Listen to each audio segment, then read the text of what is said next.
Mes chers confrères, moi aussi, je commencerai par un chiffre. Et moi aussi, c'est le 3. 3, c'est le nombre de générations de mon cabinet. C'est aussi le nombre d'associés. Mais c'est encore les 3 étapes de mon parcours professionnel. J'ai d'abord été collaboratrice en étant stagiaire. J'ai été ensuite en exercice individuel, puis je me suis associée.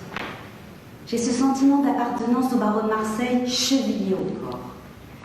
Je suis fière d'avoir été son premier lauréat pour défendre la Convention des droits de l'enfant il y a tout juste 30 ans.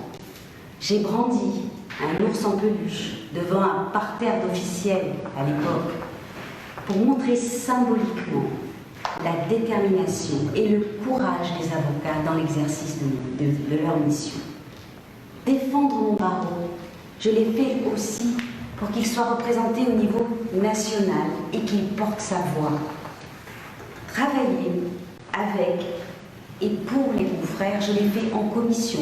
Ensemble, nous avons procédé à une réorganisation de la commission RCP. Ensemble, nous avons mis la dynamique à la commission de droit social.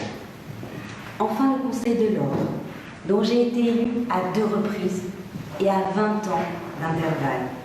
Et toujours avec le même objectif, être au service des confrères, être à leur écoute, les protéger et faire rayonner le barreau de Marseille.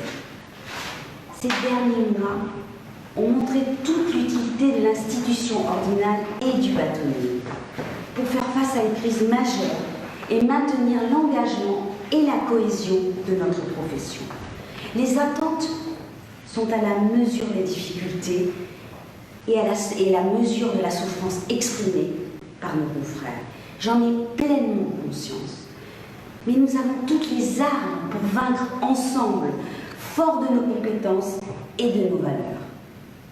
Sachez que je me sens prête pour vous donner cet élan et prendre le bâton. Merci.